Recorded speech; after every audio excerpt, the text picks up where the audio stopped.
कभी कभी ऐसा महसूस हुआ है कि अपना ही दिमाग अपना सबसे बड़ा दुश्मन बन गया है।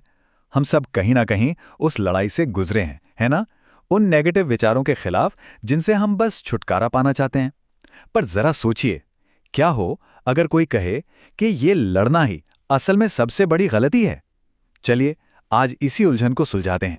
तो सबसे पहला और सबसे बड़ा सवाल यही उठता है, क्या हम सच में इन नेगेटिव विचारों से पूरी तरह छुटकारा पा सकते हैं? क्या वाकई में कोई ऐसा स्विच है जिसे दबाकर हम इन्हें हमेशा के लिए बंद कर सकें? इसका सीधा और शायद थोड़ा चौंकाने वाला जवाब है 100% नहीं। ये काम नहीं करेगा, क्योंकि असल में कोई भी इन्हें हटा नहीं सकता। हाँ, कुछ देर के लिए इन्हें नज़रअंदाज किया जा सकता है, पर इन्हें जड़ से मिटाना वो मुमकिन नहीं है। तो अगर हम लड़ नहीं सकते तो फिर सवाल यह है कि ये पूरी कोशिश ही बेकार क्यों है?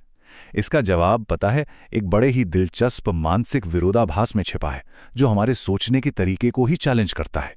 देखिए, ज्यादातर लोगों का लक्ष्य क्या होता है? यही कि मैं नेगेटिव विचारों को हटा दूंगा और सिर्फ पॉजिटिव विचार रखूंगा। ये इच्छा बहुत आम है, समझ में भी आती है, पर यह काम नहीं करती। और यहीं पर सबसे बड़ा राज छिपा है। आप जिस चीज से जितना ज्यादा लड़ते हैं, आप अनजाने में उसे ही अपनी पहचान बना लेते हैं। सोचकर देखिए, अगर कोई लगातार ये कहता रहे, मुझे चिंता नहीं करनी, मुझे गुस्सा नहीं करना, तो वो असल में खुद को एक चिंता करने वाले या गुस्सैल इंसान के तौर पर ही मजबूत कर रहा है। वो विचार और भी गहरा हो जाता है। तो ठीक है, अगर लड़ना कोई ऑप्शन नहीं है, तो फिर करे क्या? क्या हम बस हार मानकर बैठ जाएं? नहीं, बिल्कुल नहीं।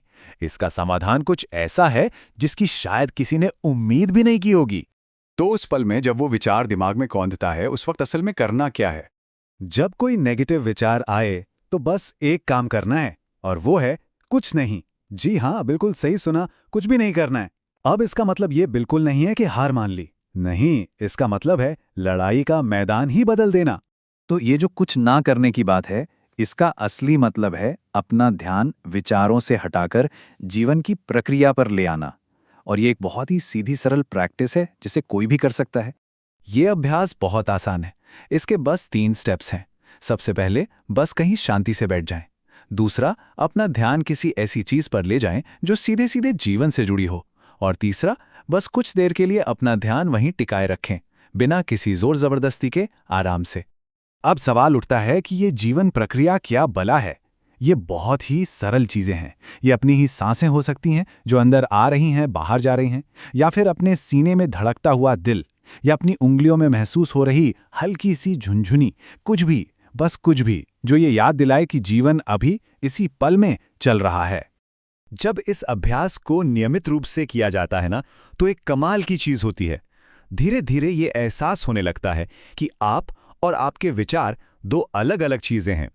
धीरे धीरे साफ होने लगता है कि एक देखने वाला है और एक वो है जिसे देखा जा रहा है, और इन दोनों के बीच एक दूरी है, एक फासला है। विचार तो बस आते जाते रहते हैं, पर आप उनसे अलग होकर उन्हें बस देख सकते हैं। इसको ऐसे समझने की कोशिश करते हैं। मान लीजिए कि आप आसमान की तरह हैं और आपके विचार बादलों की तरह। अब बादल तो आते हैं और चले जाते हैं, है ना? लेकिन आसमान तो हमेशा वहीं रहता है, उस पर कोई असर नहीं होता। आप वो आसमान है, एक साक्षी। और आपका शरीर और आपका मन वो उन बादलों की तरह हैं जिन्हें आप बस देख रहे हैं। सबसे जरूरी बात यह समझनी है कि विचार और ये शरीर, ये ऐसी चीजें हैं जो हमने समय के साथ इकट्ठा की हैं। ये वो नहीं है जो हम असल में हैं। जैसे ही ये समझ आता है, विचारों का हम पर जो कंट्रोल है वो अपने आप कमजोर पड़ने लगता है। तो आखिर में सवाल ये नहीं है कि विचारों को कैसे रोकें। असली सवाल तो ये है, आपने अपने मन और शरीर को क्या बना रखा है?